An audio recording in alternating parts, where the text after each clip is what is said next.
সৃষ্টির অধিকার এবং তার হকের নিরাপত্তা ইসলামে কত বেশি আপনি রাসূল সাল্লাল্লাহু আলাইহি ওয়াসাল্লামের একটা কাজ দেখলে অনুমান করতে পারবেন। পৃথিবী আজও হতবাক সেটা দেখে।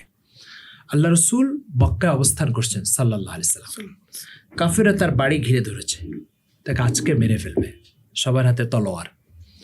আল্লাহ রসুল চলে যাচ্ছেন মক্কা থেকে মদিনাতে। তার বিছানার উপর হযরত আলী রাদিয়াল্লাহু তাআলাকে শোয়াই বলছেন, আলী, এই যে যারা আমাকে মারতে আসছে না, তলোয়ার নিয়ে অপেক্ষা করছে, এদের অমুকের এই হকটা সকালে পৌঁছায় দিও, অমুকের এই আমানতটা সকালে পৌঁছায় দিও, অমুকের এই মালটা সকালে পৌঁছায় দিও। সিরাত বিশেষজ্ঞরা বলছেন যে যাদের হাতে মোহাম্মদের জান নিরাপদ না, তাদের মাল মোহাম্মদের হাতে নিরাপদ। আরো বিশ্বাসের বিষয় হচ্ছে যে কাদের মাল বুঝিয়ে দেওয়ার দায়িত্ব দিচ্ছেন?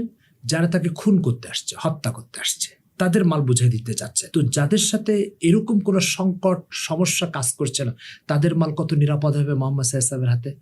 আচ্ছা, দুশ্মনের মাল যদি এইভাবে নিরাপদ হয়, তাহলে যিনি দুশ্মন নয়, বন্ধু, তার মাল কত নিরাপদ?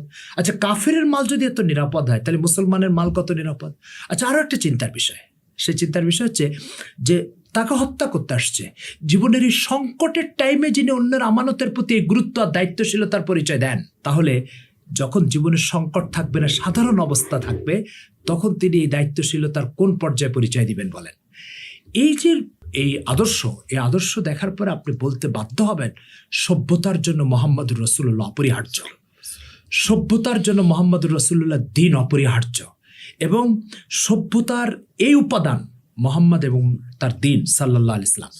এটা ছাড়া সভ্যতা কখনোই সুষ্ঠুভাবে, সুস্থভাবে, সুন্দরভাবে, অবিকৃতভাবে চলতে পারবে না। সভ্যতার স্বাভাবিক যাত্রা অব্যাহত রাখতে হলে এই দুই উপাদানকে সভ্যতার মধ্যে গেথে তারপরে সভ্যতার যাত্রাকে অব্যাহত রাখতে হবে। একটা বিষয় আপনি দেখেন, যে মুহাম্মদ সাল্লাল্লাহু আলাইহি ওয়াসাল্লাম কাফেরের আমানতদারির এই পরিচয় দিলেন, যে মুহাম্মদ সাল্লাল্লাহু আলাইহি ওয়াসাল্লাম জানের দুশমনদের আমানতের এই পরিচয় দিলেন, যে মুহাম্মদ জীবনের সংকটের টাইমের এই আমানতদারির পরিচয় দিলেন, আজকে সে মুহাম্মদ সাল্লাল্লাহু আলাইহি ওয়াসাল্লামকে আমি নবী মনে করছি, তার আদর্শের ধারক মনে করছি, তার কাছে আবার সুপারিশ নেওয়ার চিন্তাও করছি না। আমার আমানতদারির অবস্থাকে আমি বোনের হক দিচ্ছি না।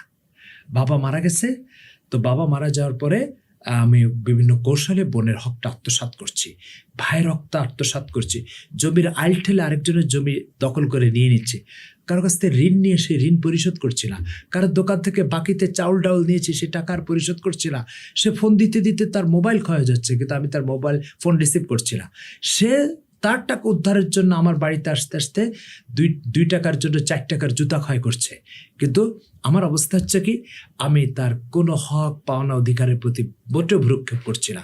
এই ব্যক্তি মুহাম্মদ সাল্লাল্লাহু আলাইহি ওয়াসাল্লামকে নিজের নবী বলে দাবি করার কি অধিকার রাখে বলে? যার কাছে কাফেরের মাল আমানত, যে কাফেরের মাল পরিশোধ এবং আমানতদারি রক্ষার এই সচেতনতা দেখিয়ে গেছে, তার উম্মত আরেকজনকে মাত্র 2 কেজি চালের জন্য, 5 কেজি ডালের জন্য, জমির আইল ঠেলে জমি দখল করার জন্য এইভাবে প্রেশান করবে?